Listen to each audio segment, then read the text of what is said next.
दोस्तों नमस्कार, स्वागत है आपका हमारे इस YouTube मंच पर। दोस्तों, लोकसभा चुनाव में अब तकरीबन 3 महीने से भी कम का वक्त रह गया है। चुनाव की रणभेरी बजने में तो 2 महीने से भी कम का वक्त रह गया है।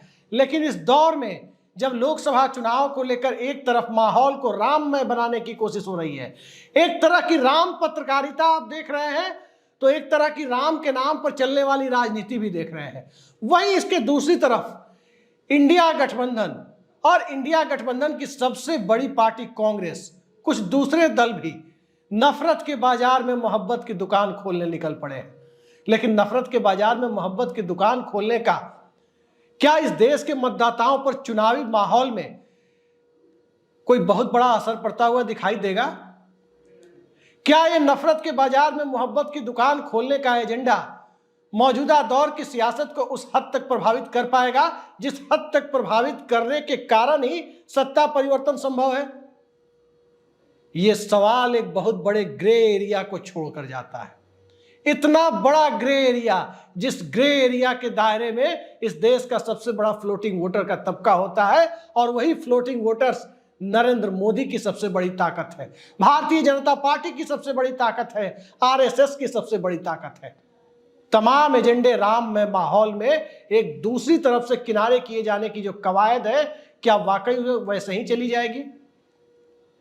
दरअसल इंडिया गठबंधन में कई नेता हैं, 2 दर्जन से ज्यादा पार्टियां हैं, एक से एक धुरंधर नेता हैं। प्रतिभा की कमी नहीं है, नेताओं के अंदर कौशल की कमी नहीं है, सामर्थ्य की कमी नहीं है। दिक्कत यह है कि उचित समय पर उचित सामर्थ्यवान नेता की पहचान करने की।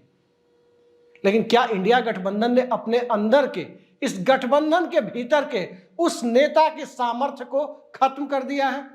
या उस नेता के सामर्थ्य को खत्म तो कर नहीं सकती थी, लेकिन उस नेता के सामर्थ्य को पहचानने में देर कर दी है? या उस नेता के सामर्थ्य को पहचान ही नहीं पाई है? ये तीनों सवाल मौजूदा दौर में अब तक अनुत्तरित है, उसका उत्तर नहीं मिला है। लेकिन हकीकत यही है, ये कड़वी सच्चाई है कि जिस नेता से नरेंद्र मोदी सबसे ज्यादा घबराते हैं, राजनीतिक तौर पर सबसे ज्यादा डरते हैं, उस नेता की क्षमता को, उस नेता की पोटेंशियल को, उसके अंदर के सामर्थ्य को और उसकी पैन इंडिया पहचान, यदि उसे मौका दिया जाए तो उस पहचान को निखर कर सामने आने के अवसर को इंडिया गठबंधन ने या तो जानबूझकर अनदेखा कर दिया है या भूलवश उससे अनदेखी हो गई है। मैं जिस नेता के बारे में चर्चा कर रहा हूं, वो तमाम पैरामीटर्स पर खरा उतरता है। चाहे वो भ्रष्टाचार और परिवारवाद, इन 2 मुद्दों को लेकर इस देश के प्रधानमंत्री जो सियासत कर रहे हैं, उस सियासत को सिरे से नकारने वाला चेहरा भी है। अच्छी हिंदी भी बोल सकता है, हिंदी भाषी क्षेत्र से भी आता है।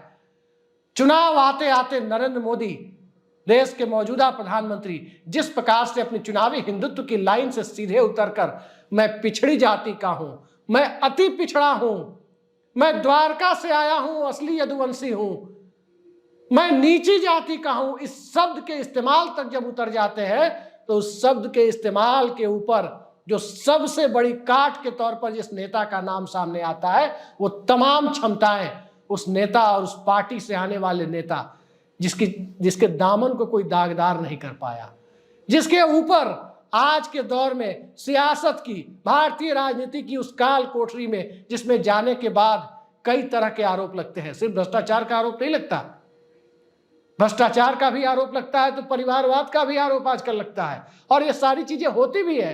कोई भी दल अछूता नहीं है। भारतीय जनता पार्टी में भी तमाम परिवारवादी भरे हुए हैं। अभी मुंबई में एक परिवारवादी शामिल भी हुए हैं बीजेपी में शामिल नहीं, अभी मुंबई में बीजेपी के एक सहयोगी दल में ही एक परिवारवादी शामिल हुए हैं, और बीजेपी के अंदर देखें तो पूरी पौध दिखती है। लेकिन न तो भ्रष्टाचार, न ही परिवारवाद, न ही इस देश के अंदर, इस देश को लूटने वाले और खोखला करने वाले, आम आदमी की कमाई पर डाका डालने वाले किसी ऐसे कॉरपोरेट के साथ कोई नजदीकी का सबूत भी दे दे, किसी तरह के क्रोनिक कैपिटलिज्म, किसी तरह से किसी उद्योगपति से नजदीकी, इन सारी चीजों का दूर दूर तक भी कोई नाता नहीं है। संपत्ति के नाम पर, पैतृक संपत्ति के नाम पर जो कुछ चीजें मिली है उसके सिवा बहुत छोटी सी चीज आपको दिखाई देगी। वो क्या दिखाई देगी? तो सरकार ने रियायती दर पर सांसदों को जो दिल्ली में फ्लैट दिए थे वो फ्लैट दिखाई देगा। पटना में विधायकों को जो जमीन कभी मिली थी सरकारी दर पर रियायती जमीन, वो जमीन का टुकड़ा दिखाई देगा। इसके अलावा किसी के पास कुछ, उस नेता के पास कुछ दिखेगा नहीं। पिछड़े वर्ग से भी आता है, लेकिन हकीकत यही है कि आज की तारीख में इंडिया गठबंधन ने संभवतः अपने अंदर की उस ताकत को नकार दिया है। जी हां, मैं बात कर रहा हूं बिहार के मुख्यमंत्री नीतीश कुमार की। नीतीश कुमार की पहल पर इंडिया गठबंधन की पहली बैठक, जब इस गठबंधन का नामकरण भी इंडिया नहीं हुआ था, Indian national developmental inclusive alliance नाम नहीं पड़ा था, तब इस गठबंधन की पहली बैठक बुलाई और उन तमाम नेताओं को एक मंच पर इकट्ठा किया जो कभी एक साथ बैठने से भी घबराते थे, बैठना भी नहीं चाहते थे। चाहे वो अरविंद केजरीवाल हो, कांग्रेस के साथ वो बैठना नहीं चाहते थे। आज मल्लिकार्जुन खड़गे के साथ दोनों मफलर बांधे दिख रहे हैं। चंडीगढ़ में जो मेयर चुना जा रहा है, उस मेयर के चुनाव में आम आदमी पार्टी को कांग्रेस का समर्थन मिल रहा है। इसके अलावा कोई सोच नहीं सकता था कि सीपीएम और ममता बनर्जी की पार्टी एक मंच पर दिखाई देगी, लेकिन ये पटना में नीतीश कुमार ने संभव कर दिखाया। कोई सोच नहीं सकता था कि ठाकरे परिवार का प्रतिनिधि किसी बैठक में शामिल होने के लिए मुंबई से उठकर इस देश के किसी दूसरे शहर में जाएगा। उद्धव ठाकरे खुद पटना पहुंचे थे, शरद पवार भी पटना पहुंचे थे, लेकिन इस पूरी कवायद के बाद बेंगलुरु में बैठक हुई, मुंबई में बैठक हुई। बेंगलुरु और मुंबई की बैठक के बाद यदि आप देखें तो अगली बैठक दिल्ली में भी हुई और तमाम तरह के किंतु परंतु, मीडिया के बहिष्कार, जाति जनगणना के मुद्दे पर ममता बनर्जी का विरोध, गोदी मीडिया के बहिष्कार के बाद यदि आप देखें तो कई सारे दूसरे मुद्दों को लेकर चल रहा विवाद, और इन सारे विवादों को एक तरफ रखकर अंततः जब इंडिया गठबंधन चुनावी रूप से एक होने के लिए तैयार हो गया, बावजूद उसके कई तरह के अलग अलग नैरेटिव बनते हुए दिखे। और जब नैरेटिव इस तरह से बन रहे हो तो उस दौर में विपक्ष जब ये कहने के लिए सामने आए कि हमारे पास, इस दौर में जब भारतीय जनता पार्टी के लोग गोदी मीडिया की मदद से ये कहने के लिए सामने आए कि हमारे पास तो चेहरा है, मोदी है, इंडिया गठबंधन के पास क्या है। इंडिया गठबंधन के अध्यक्ष मल्लिकार्जुन खड़गे बन गए हैं, लेकिन एक सीधी लाइन है कि इंडिया गठबंधन अपना प्राइम मिनिस्टरियल कैंडिडेट डिक्लेयर नहीं करेगा। यह लाइन रणनीतिक तौर पर सही हो सकती है, लेकिन इंडिया गठबंधन में संयोजक और अध्यक्ष पद को लेकर जो मामला टलता रहा, निश्चित तौर पर उसे संदेश अच्छा नहीं गया। लेकिन देर आयत दुरुस्त आयत, काम तो हुए, अध्यक्ष चुने गए, संयोजक का प्रस्ताव नीतीश कुमार को दिया गया, उस प्रस्ताव पर उन्होंने हामी नहीं भरी।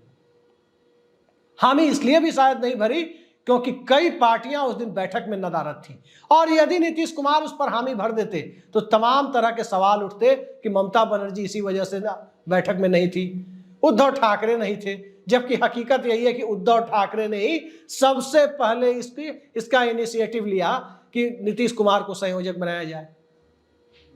सवाल यह उठता है कि गठबंधन, कई बार ये इंडिया गठबंधन अपनी रणनीतियों से इस तरह की गलतियां करता क्यों है कि जब कोई मुद्दा बनने लगता है तब जाकर उस मुद्दे के समाधान की दिशा में गठबंधन आगे बढ़ती है।